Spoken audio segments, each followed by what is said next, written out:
On the Kidulthood poster, I really like the colouring effect. I like how they put it darker because it gives it more of a grunge feel. The picture with all the characters, I like how there's a few of them because it gives more of narrative. The fact that he's got a baseball bat gives a violent feel to it. I like the little 5-star up there, just that sort of intrigues you and it makes you want to go and see it because it.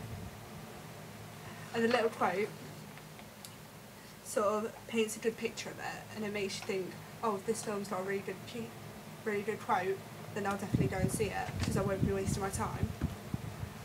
The title font is really good as well because it's a mixture of sort of small and big letters, but they've done it in a really weird way, and they've made it all sort of big and the same size, which isn't very usual, but it works really well.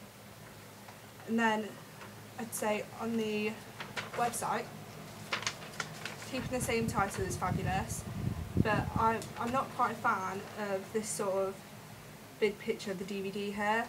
I think that would be better if it was on a different sort of navigation bar link, hyperlink. It should have one that's sort of like the merchandise. I think that would be better that way. So that sort of is a bit overbearing. It makes you think, oh, I really need to buy this, and they really want me to, and that sort of puts you off a bit. But I like how this sort of got, you can tell that this is going to be the main character because he's the only one on the website, even though he was one of many on the poster. I like the main image on the poster because it introduces more than one character and tells us more about the narrative than if it just had one character on the front. The low-key lighting of the poster gives it quite a mysterious feel in a way, and the title stands out the most out of all the writing on the poster.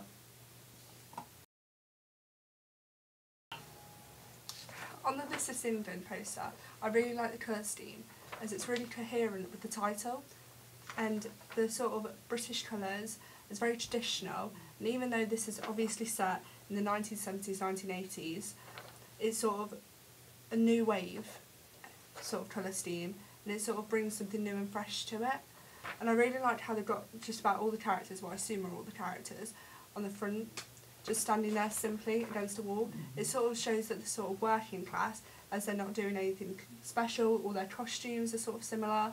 That also brings about the era, and the fact that this is England is, it says at the top, summer 1983, that sort of sets the scene as well. And I think it's a really good poster. The colour scheme is fabulous, and sort of the sky up here sort of gives a little bit of hope, because that's what the sky always does, doesn't it?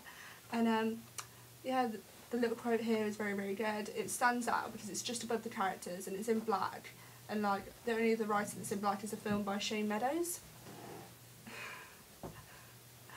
And yeah, and then when you come to the website, I think this is very effective because it has the same sort of colour scheme, it's very good. And then the top little corner where it says click here to extra the exclusive competition, it's a little punky sort of area which fits very well with the era, as it has badges and denim, and that's what you'd expect of the 1980s, with sort of the punk skinhead sort of thing they have going on.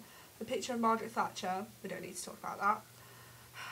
And I like the little list down the side of all the little links you can go to. It kind of makes it a bit different from how the navigation bar will just run across the top or the bottom.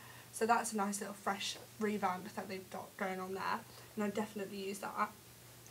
The thing that I'm not really a fan of is this sort of jaggedy bit at the bottom. I don't think it looks that neat, and I know that it's not supposed to be neat because it's the 1980s and all the punk revolution, but still, it's just my personal taste. The layout of the title and tagline are consistent through the poster and website, and I like the fact that the website has the reviews on so that the audience can tell whether they're going to like it before they watch it. The image is similar to a part of the image on the poster, which again goes with the consistency, and the release date tells you when it's out, so it makes the audience want to see it more.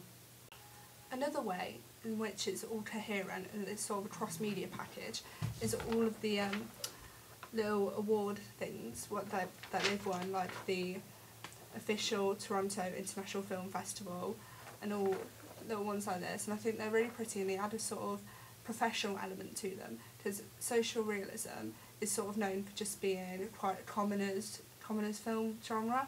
But the fact that they've won awards on both of them, and they have such prestigious institutions like the UK Film Council and EM Media, it really gives it sort of more credibility.